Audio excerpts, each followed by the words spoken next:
नमस्कार, मैं हूं अनुष्का और आप देख रहे हैं MV News.in। बीजेपी के राष्ट्रीय अध्यक्ष JP नड्डा आज बांका और हिसुआ गए थे और अपने भाषण के दौरान उन्होंने राजद पर जमकर हमला बोला और उन्होंने ये कहा कि जिस शासनकाल की बात वो लोग कर रहे हैं उन्हीं शासनकाल में शहाबुद्दीन को राजनीतिक संरक्षण मिला था। और आइए सुनते हैं कि और कुछ क्या उन्होंने कहा है। आज के इस विशाल जनसभा में उपस्थित हमारे भारतीय जनता पार्टी के जुझारू और बहुत ही कर्मशील संवेदनशील प्रदेश अध्यक्ष डॉक्टर संजय जायसवाल जी, लोकसभा में हमारे साथी और हमारे प्रिय मित्र भाई कौशलेंद्र सिंह जी जो नालंदा से सांसद हैं, हमारे यहाँ के लोकप्रिय प्रत्याशी और आप सबके बहुत ही जनप्रिय सम्मानीय अनिल सिंह जी, हमारे वारसलीगंज की प्रत्याशी बहन श्रीमती अरुणा देवी जी, जिला के अध्यक्ष संजय कुमार जी, मंडल के हिसुआ मंडल के अध्यक्ष श्री अशोक कुमार चौधरी जी, भाजपा के नेता और हमारे वरिष्ठ सहयोगी अनिल मेहता जी, और यहाँ मंच पर आसीन हमारे सभी वरिष्ठ पदाधिकारीगण, इतनी बड़ी संख्या में एकत्र आए हिसुआ के विधानसभा के और वारसलीगंज के भी और आसपास के इलाके के जुझारू बहुत ही संवेदनशील सज्जनवृंद, मेरे नौजवान साथियों और मीडिया के साथी, प्रिंट मीडिया, इलेक्ट्रॉनिक मीडिया के साथी, मुझे हिसुआ की जनता के साथ इस जनसभा में मिलने का सौभाग्य मिला है और संवाद इधर से हो रहा है, लेकिन संवाद का जवाब तालियों की गड़गड़ाहट से जो उधर से मिल रहा है वह मुझे संतुष्ट कर रहा है कि आपने चुनाव के नतीजे तय कर डाले हैं, यह मैं जरूर कहना चाहता हूं। जब जब अनिल जी का नाम आता है तालियों की गड़गड़ाहट हो जाती है, जब जब अरुणा जी का नाम आता है तालियों की गड़गड़ाहट होती है। ये इस बात का चुनाव में सूचक होता है कि बहार कहां बह रही है, बवार कहां बह रही है और जनता ने कहां अपना मन तय कर लिया है, ये स्पष्ट हो जाता है। इसलिए मैं यहां से संतुष्ट होकर जा रहा हूं कि आपने मन बनाया है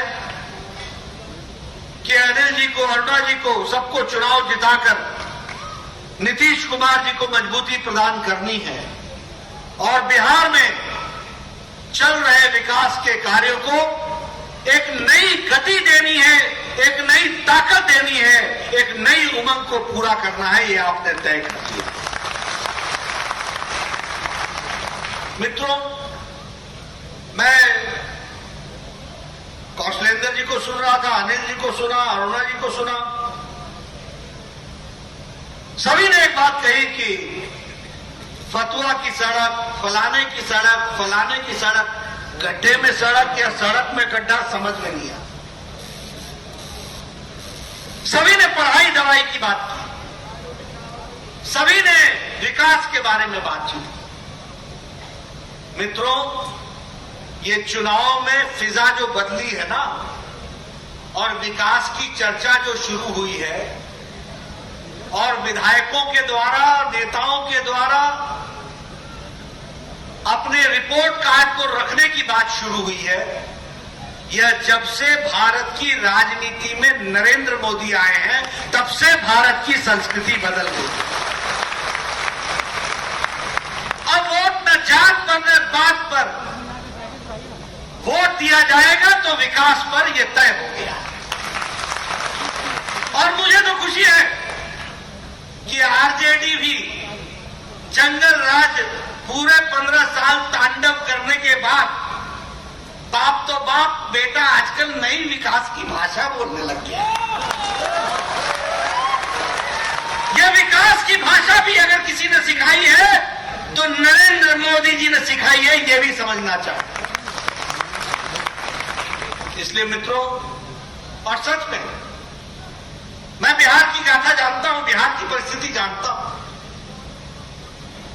मेरे को कहने की आवश्यकता नहीं है, मेरे पिताजी रांची विश्वविद्यालय के कुलपति थे।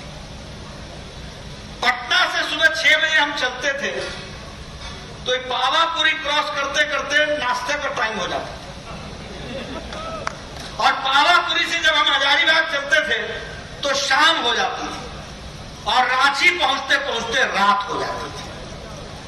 जो बहन जी कह रही थी ना कि फतुहा जाने में 5 घंटा लगता था, आजकल आधा घंटा लगता है। ये सच्चाई है, ये सच्ची बात है। लेकिन इन्होंने एक बात नहीं जोड़ी कि अगर गया से पटना शाम को 6 बजे के बाद जाने का मौका मिलता था तो बजरंगबली को याद करते थे कि किलो प्रसाद चढ़ाएंगे, लड्डू चढ़ाएंगे, सीधा सीधा बचा देना, हमको बता देना। ये इन्होंने नहीं बताई, ये आप बीती है, इसलिए कह रहा हूं। मैं जब गया से पटना जाता था तो शाम के 6 बजे के बाद सही सलामत पहुंच जाऊं तो कहता था बजरंगबली आधा किलो 1 किलो लड्डू जरूर चढ़ाऊंगा, जान सलामत रहेगी। ये जंगल राज भी हमने देखा है, इसी बिहार की धरती पर देखा है। मित्रों, जब कौशलेंद्र जी ने रिपोर्ट कार्ड रख दिया, जब अनिल जी ने रिपोर्ट कार्ड रख दिया, जब अरुणा जी ने रिपोर्ट कार्ड रख दिया, जब संजय जी ने रिपोर्ट कार्ड रख दिया, तो मैं कैसे पीछे रह सकता हूं? मुझे भी रिपोर्ट कार्ड रखना ही पड़ेगा। मैं बताना चाहता हूं आपको, भारत की तस्वीर और बिहार की तस्वीर किस तरीके से बदली है। बिहार में 1947 से लेकर के 2080 तक सिर्फ एक मेडिकल कॉलेज होता था जिसका नाम था 77, एक medical, Prince of Wales Patna medical college. उसके बाद 3 मेडिकल कॉलेज बने, पाटलिपुत्रा, दरभंगा और धनबाद, 3, और धनबाद चला गया झारखंड में, 3, वो भी प्राइवेट में, उसको भी बाद में सरकार ने लिया।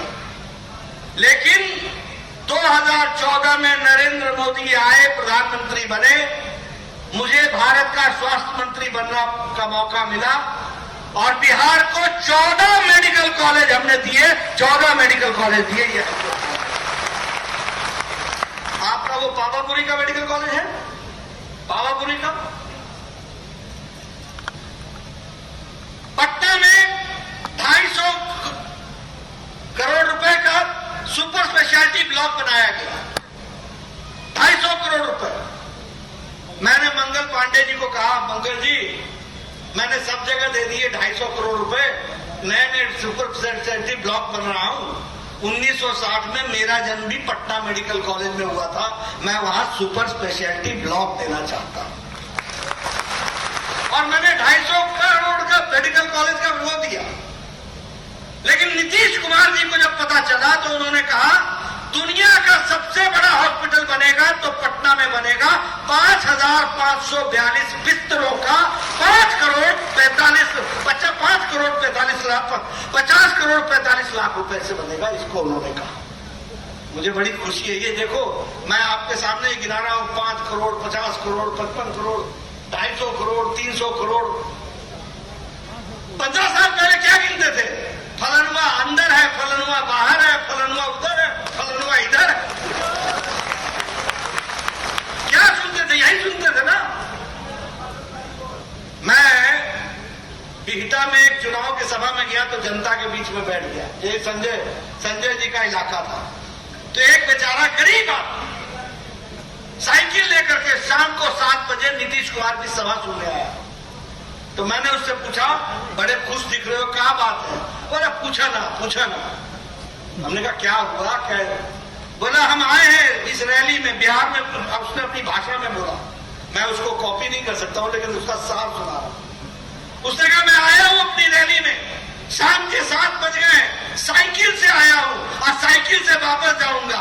लड़ुआ के राज में नहीं होता, साइकिल को छेक लेता, रोक लेता, ये हालत हो जाती। ये उनके शब्द थे। मैं जनता की आवाज सुना रहा हूं, ये मेरी आवाज नहीं।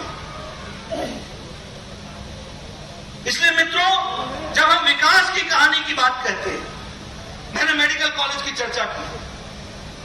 आप बताइए, कोरोना के दौरान ये सच्चाई है कि नहीं कि प्रधानमंत्री मोदी जी ने 80 करोड़ की जनता को मार्च महीने से लेकर छठ तक 5 किलो चावल, 5 किलो गेहूं या 1 किलो दाल हर व्यक्ति को दिया है कि नहीं दिया है? ये बताइए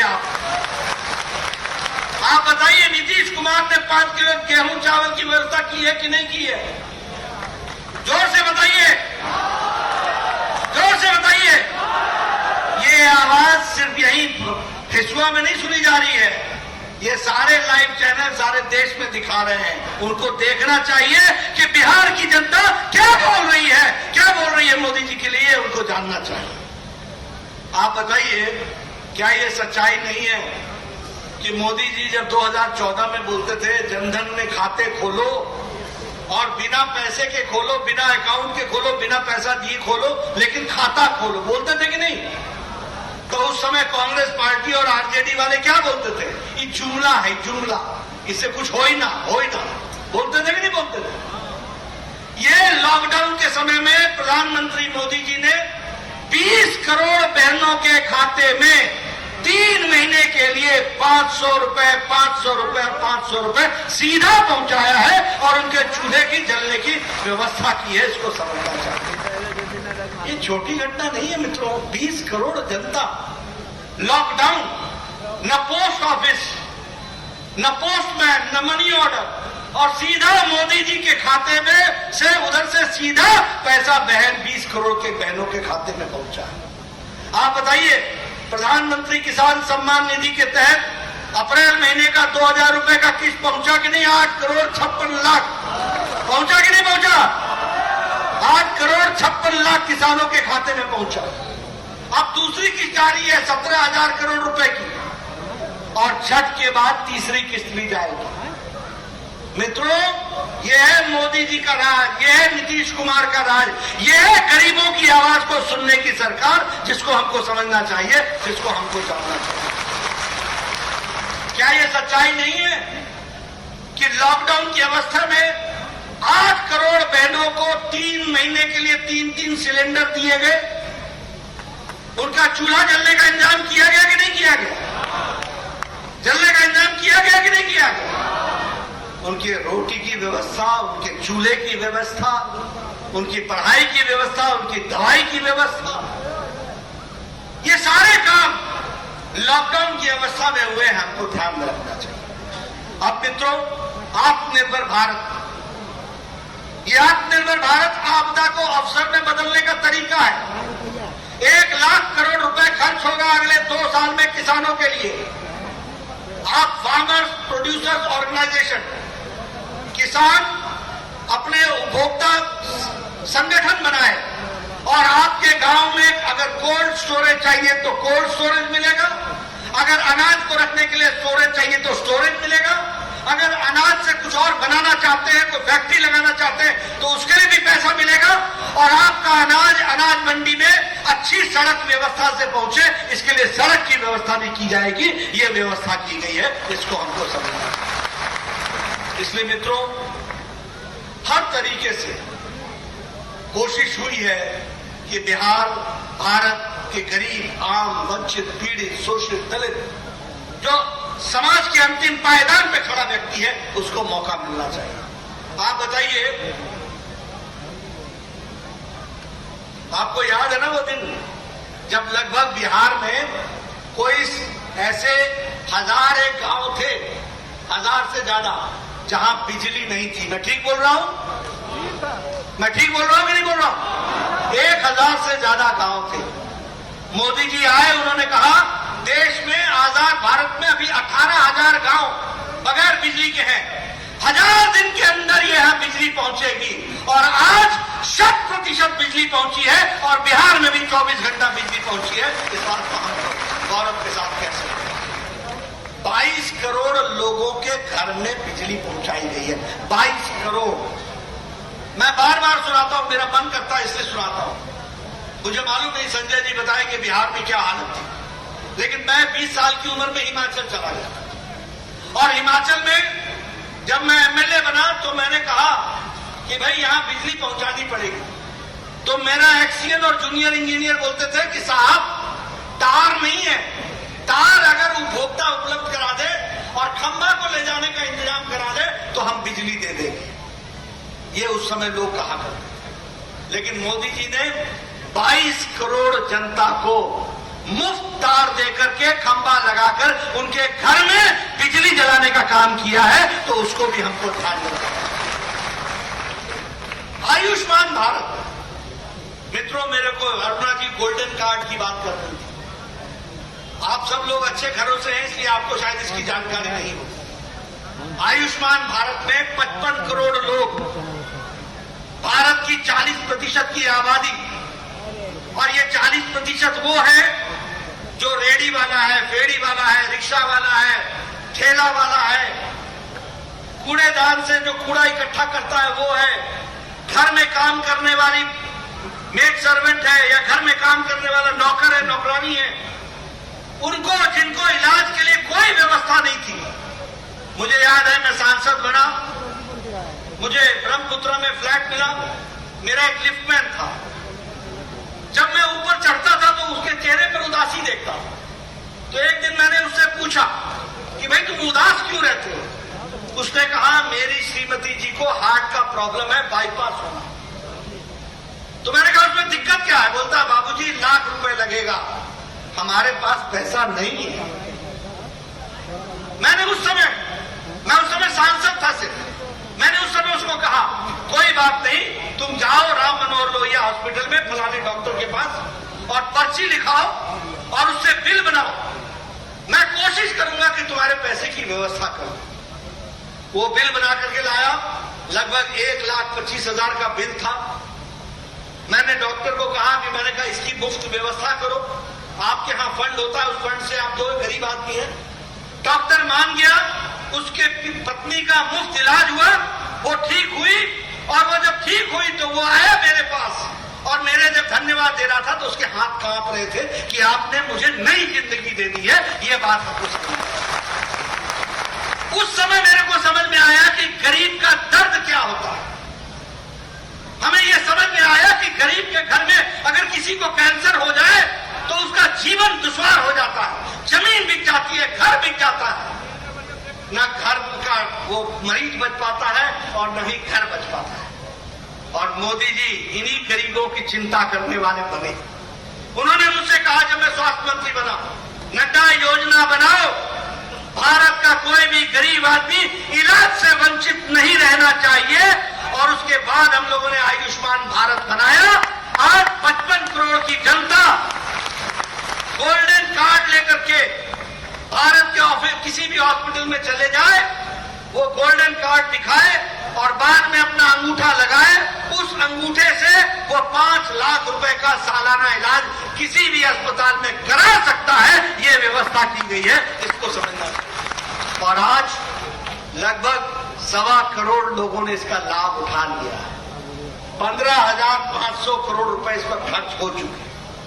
ये सारी चीजें मैं आपके सामने इसलिए बता रहा हूं कि ये बदलता भारत है, ये बदलता बिहार है। कभी सोचा था कि 14 मेडिकल कॉलेज होंगे?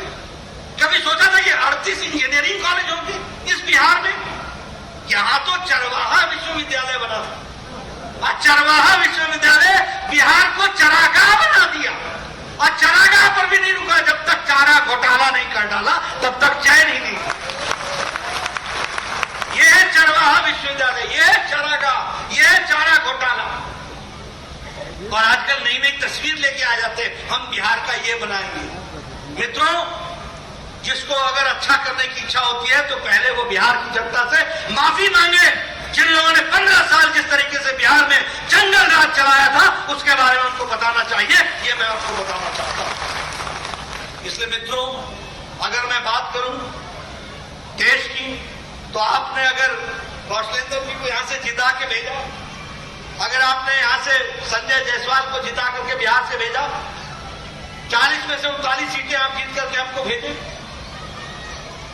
तो क्या हुआ? फर्क ये पड़ा कि जो आप कहते थे एक देश में दो निशान, दो विधान, दो संविधान नहीं चलेंगे, मोदी जी की इच्छा शक्ति और गृह मंत्री अमित शाह जी की रणनीति ने इसी उंगली से, जिससे आपने कौशलेंद्र को जिताया था, जिसने आपने संजय जायसवाल को जिताया था, इन्होंने अपनी उंगली से 5 अगस्त को बटन दबाकर पार्लियामेंट में धारा 370 को धाराशाही कर दिया। यह भी आपको याद है। राम जन्मभूमि, हमारे बुजुर्ग सदियों से चाहते थे कि वहां भव्य राम मंदिर बने, और कांग्रेस पार्टी पूछना जब वो आएंगे, अटकाना, लटकाना, भटकाना, यही काम। कपिल सिब्बल बोलते थे अगर राम जन्मभूमि का फैसला हो जाएगा तो बीजेपी को फायदा हो जाएगा, मत करो मत करो। सुप्रीम कोर्ट ने बोला है, सुप्रीम कोर्ट। आपने मोदी जी को चुनाव जिताया, सुप्रीम कोर्ट ने डे टू डे हियरिंग की और एक मत से फैसला दिया राम जन्मभूमि वहां बनेगा। मोदी जी ने शिलान्यास किया है, अब वहां भव्य राम मंदिर बनेगा। इस बात को ये ट्रिपल तलाक का मामला, 3 तलाक, ये कोई जिसको हम कहते हैं वोट बैंक की राजनीति नहीं थी। ये देश की मुस्लिम महिलाओं को मुख्य धारा में शामिल करने का योजना थी। आपको जानकर आश्चर्य होगा, पाकिस्तान इस्लामिक देश है, वहां ट्रिपल तलाक नहीं है, 3 तलाक नहीं है। वहां बांग्लादेश इस्लामिक देश है, वहां 3 तलाक नहीं है। सीरिया इस्लामिक देश है, वहां ट्रिपल तलाक नहीं है। ईरान इस्लामिक देश है, वहां ट्रिपल तलाक नहीं है। मलेशिया मुस्लिम बहुतायत देश है, वहां ट्रिपल तलाक नहीं है। इंडोनेशिया मुस्लिम बहुतायत देश है, वहां ट्रिपल तलाक नहीं है। लेकिन भारत में सेकुलर राज में ट्रिपल तलाक चला हुआ था और लाखों मुस्लिम महिलाओं की प्रताड़ना हो रही थी। मोदी जी ने महिला सशक्तिकरण किया और लाखों मुस्लिम महिलाओं को मुख्य धारा में शामिल किया। 21वीं शताब्दी में ले गए। इस बात को भी हमको ध्यान रखना चाहिए। इसलिए मित्रों, अभी चाइना की बात कर रहे थे, ये चाइना के साथ हमारा स्टैंड ऑफ चल रहा है। अगर तुम्हारी फौज भी है तो भारत की फौज भी है, और संप्रभुता के लिए लड़ने के लिए भारत का फौजी विद्यमान है। आपको मालूम है, पिछले 6 साल में मोदी जी ने अरुणाचल प्रदेश से लेकर लद्दाख तक 4700 किलोमीटर की 4 लेन सड़क बॉर्डर पर बना दी है, पूरी की पूरी। कोई भी आ जाए, हमारी फौज वहां पर लड़ने के लिए तैयार है। इतना ही नहीं, लगभग 14,000 मीटर की ब्रिजेस, छोटे और बड़े ब्रिजेस और टनल। अभी 2 सप्ताह पहले अटल टनल 9 किलोमीटर, 9.2 किलोमीटर का मनाली से लेके रास्ते में टनल बनाया गया है, जिससे कि 5 घंटे ले की दूरी कम हो जाएगी और 46 किलोमीटर बच जाएगा। इस बात को भी हमको ध्यान रखना है। हर तरीके से काम चल रहा है ताकि विकास हो सके। क्या नीतीश जी ने कोई कसर नहीं छोड़ी? 1 करोड़ 41 लाख राशन होल्डर हैं। 1 करोड़ 41 लाख राशन होल्डर के खाते में 1,000 रुपए डाल करके 141 करोड़ रुपए 1,141 करोड़ रुपए पहुंचाने का काम किया। तो गरीब के खाते में पहुंचाने का काम किया है नीतीश जी ने। इसको आपको समझना चाहिए। इसलिए मित्रों, विकास की एक नई कहानी हमको मिली। हमको ये लालटेन राज से निकल करके एलईडी राज की तरफ चल रहा है। ये जंगल राज से निकल करके कानून राज की तरफ चल रहा है। ये बाहुबल से निकल करके विकास बल पर जाना। और जो 15 साल पहले विक्षिप्त बिहार था, उसको विकसित बिहार बनाना है। इसके लिए हमको काम करना है। इस पर हमको मिलना। मुझे पूरा विश्वास है कि आप सब लोग इन सारी बातों को करेंगे और इन सबको आगे बढ़ाएंगे। अभी चर्चा हो रही थी बाहुबलियों की। पहले तो चुनाव ही वही लड़ते थे, इधर से के वहां, उधर से के वहां, यही होता। और आप भूल गए होंगे, मैं नहीं भूलता। आपको याद है ना, गोपालगंज का डीएम होता था कृष्णैया, दलित डीएम था, दलित जाति से संबंध रखता था। उसको गाड़ी से खींच के, पटना आ रहा था, गाड़ी से खींचकर उसकी जान लेनी थी। और जो दोषी थे वो दंदनाते रहे। जब नीतीश कुमार की सरकार आई तब वो उनके खिलाफ कानून का हुआ। इसको हमको ध्यान में रखना चाहिए। आज का डीजीपी बिहार का, उस पर शहाबुद्दीन ने गोली चलाई थी और वो दंदनाता रहा शहाबुद्दीन जब तक लालू का राज रहा। जब नीतीश कुमार आए तब वो जेल के पीछे हुआ। ये बात भी आपको याद रखनी चाहिए। इसलिए मित्रों, आप चर्चाएं उनसे कर रहे हैं जिनको बिहार का इतिहास मालूम नहीं है। मैंने तो आंखें से देखा है ये इतिहास। मैंने देखा है डाक बंगला चौराहा में, जहां हम अपने कॉलेज के दिनों में शाम को चाय पीने चले जाते थे, वो डाक बंगला चौराहा में शाम को 7 बजे के बाद 90 के दशक में कोई खड़ा नहीं हो सकता था। यह परिस्थिति खड़ी थी। आपको पता होगा, डॉक्टर ये तय नहीं कर पाता था कि सवेरे नाश्ता करके जा रहे हैं तो लौट के भोजन करेंगे कि नहीं करेंगे। आपको पता नहीं होगा कि इंजीनियर को यह मालूम था कि अगर मैंने ठेकेदार के साथ साठगांठ नहीं की तो रोलर के नीचे रात को पाया जाऊंगा। ये आपको पता नहीं, मैं आपको बताता हूं। ये कहानियां हैं। क्या ये सच्चाई नहीं है कि जब गोल्डन क्वाड्रिलेटरल बन रहा था तो उस समय 3 इंजीनियरों की मौत हुई थी? सच्चाई बोल रहा हूं कि नहीं बोल रहा हूं? और ये बेचारे बाहर के इंजीनियर थे, आए हुए थे। इन्होंने ठेकेदार के साथ कॉम्प्रोमाइज नहीं किया। ये क्वालिटी का काम करना चाहते थे, लेकिन लालू राज में उनकी जीवन लीला समाप्त हुई। इसलिए मित्रों, याद रखना, उजाला अगर पसंद है तो अंधकार क्या होता है इसको समझने की जरूरत है। अगर विकास चाहते हो तो विकास के खिलाफ खड़े होने वाले को भी पहचानना जरूरी है। और इसलिए मैं आपको बताने आया हूं, आप सब लोगों ने रिपोर्ट कार्ड रखा है। अनिल जी को आप जिताएंगे, अरुणा जी को जिताएंगे, मुझे विश्वास है। लेकिन यही मत रुको। जहां आपको कमल दिखता है, जहां आपको तीर दिखता है, वही आगे बढ़ चलो। और आगे बढ़ोगे तो लाभ मिलेगा। ये ध्यान रखना। ये बिहार की तस्वीर बदली है। मित्रों, आपने मेरी बात सुनी, मुझे बहुत अच्छा लगा। मैं यहाँ पर कोई आपसे जब चर्चा करता हूं तो अपने आप को बिहारी मान करके चलता हूं। मैं हिमाचल का रहने वाला हूं, लेकिन वहां मेरे को यही बोलते हैं जन कि ये है तो हिमाचली लेकिन है बिहारी बाबू। तो मैं अपने आप को बिहारी बाबू मानता हूं। आप सब लोगों के साथ बिहार की गाथा के बारे में मैं संजय जी से कई बार चर्चा करता रहता हूं कि बिहार ही नहीं जानता कि बिहार की ताकत क्या है। इसलिए बिहार को समझना पड़ेगा। आज की डेट में भी बता रहा हूं, मैं बता दूं संजय जी, आज की डेट में भी बता रहा हूं, आईबी बिहार के आदमी संभाले हुए, CISF central Indian security force Bihar के आदमी संभाले हुए, सीआरपीएफ बिहार के आदमी संभाले हुए, हमारे सीबीआई 2-3 डायरेक्टर, पिछले 3 डायरेक्टर बिहार के, controller and auditor general Bihar के। बिहार कहां नहीं है भैया। और ये बिहार के कब के निकले हैं? ये 77-78 में निकले हैं, जब जयप्रकाश नारायण का आंदोलन भी चरम सीमा पर था। तो देशभक्त पढ़ने वाले भी बिहार की धरती पर थे, जो आज देश संभाले हुए हैं। ये बात समझनी चाहिए। इसलिए मित्रों, बहुत ताकत है। आप हमारे सब मित्र हैं। कोई मेरा सीनियर था, कोई मेरा जूनियर था, कोई मेरे साथ पढ़ता था, लेकिन बिहार ने एक अपना नाम बनाया है। इसको पहचानिए। और बिहार दृष्टि देने वाला प्रदेश है, दिशा देने वाला प्रदेश है। जयप्रकाश नारायण ये पहले आजाद भारत के नेता हुए जिन्होंने तय कर दिया कि कांग्रेस की वैकल्पिक व्यवस्था भी भारत की धरती पर विराजमान हो सकती है। ये जयप्रकाश नारायण ने इसको साबित किया। गांधी जी भी चंपारण में 1917 में पहली बार सत्याग्रह का प्रयोग अगर उन्होंने किया था तो चंपारण की धरती पर किया था। याद रखना चाहिए। इसलिए बिहार का एक अपना महत्व है और उसको संभाल करके रखना हमारी जिम्मेवारी है। इस विरासत को आगे बढ़ाना हमारी जिम्मेवारी है। और मुझे पूरा विश्वास है कि आप सब लोगों ने, आपकी तालियों की आवाज ने, गूंज ने मुझे ये बात आश्वस्त कर दिया है कि आप सही दिशा में बढ़ रहे हैं। आप बढ़ें और बिहार को आगे ले जाएं। इन्हीं शब्दों के साथ बहुत बहुत धन्यवाद। जय भारत, जय बिहार।